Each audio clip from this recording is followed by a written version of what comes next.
మీకు గిరిజన యూనివర్సిటీ ఇస్తే 9 ఏళ్ళు దాన్ని మూలకు పడేసిండు.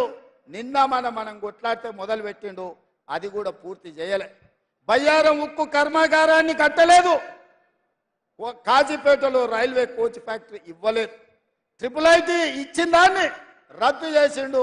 ట్రిపుల్ ఐటీతో పాటు ITIR కారిడారు, IIM కాలేజీలు ఏవి కూడా తెలంగాణకు ఇవ్వలేదు. గుజరాత్ మాత్రం బుల్లెట్ ట్రైన్ తీసుకుపోయిండు, సబర్మతి రివర్ ఫ్రంట్ తీసుకుపోయిండు. ఇవాళ అక్కడ కావాల్సిన నిధులన్నీ తీసుకెళ్తున్నాడు, గిఫ్ట్ సిటీలు కట్టుకున్నాడు. ప్రధానమంత్రిగా అందరినీ సమానంగా చూడాల్సిన బాధ్యత నరేంద్ర మోడీ మీద ఉంది. కానీ కుత్సిత స్వభావంతో నిధులన్నీ కూడా గుజరాత్కే తీసుకెళ్ళిండు. కాబట్టి మిత్రులారా, 10 ఏళ్ళు మోడీని చూసిండ్రు, 10 ఏళ్ళు కేసీఆర్ను చూసిండ్రు. రాబోయే 10 ఏళ్ళు ఇందిరమ్మ రాజ్యాన్ని ఆశీర్వదించండి. మీ కోరికలు, మీ ఆలోచనలు, ఈ ప్రాంత అభివృద్ధి, ఈ ప్రాంత సంక్షేమాన్ని అమలు చేసే బాధ్యత కాంగ్రెస్ పార్టీ తీసుకుంటుందని మీకు మాట ఇస్తున్నా. అందుకే ఈరోజు ఒక టీచర్గా సామాన్యురాల్ని, ప్రజలలో ఉన్న అత్రం సుగుణను కాంగ్రెస్ పార్టీ అభ్యర్థిగా ఈ పార్లమెంట్ ఎన్నికల్లో నిలబెట్టింది. మీరు అత్రం సక్కును చూసిండ్రు, నగేష్ను చూసిండ్రు. వాళ్ళు ఎవరు కొత్తోళ్ళు కాదు, పాతోళ్ళే. వాళ్ళ పనితనం మీకు తెలుసు. మంచోడు అని మంచం ఎక్కిస్తే మంచం అంతా పాడు చేసిండంటే వెనకటికి వాడు అత్రం సక్కులా అంటాడు. ఇక నగేష్ గురించి నేను చెప్పాల్సిన పని లేదు. బుద్ధిమంతుడని సర్ది కడితేనంట బొడ్రాయి కానీ ఫోన్ చేసి మళ్ళీ ఇంటికి వచ్చి బోర్లో వండుకున్నాడంట.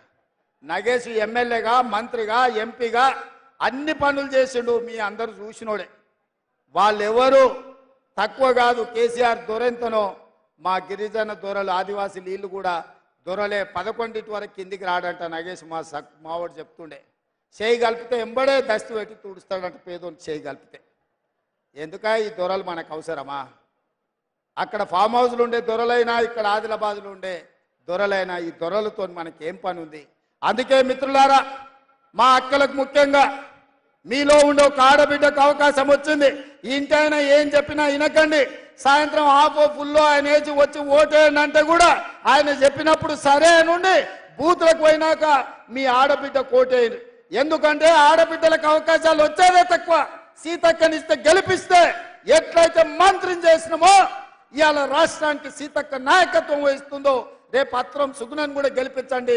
రాష్ట్ర స్థాయిలో, దేశ స్థాయిలో ఒక మంచి గుర్తింపు, గౌరవం మహిళలకు వస్తుంది.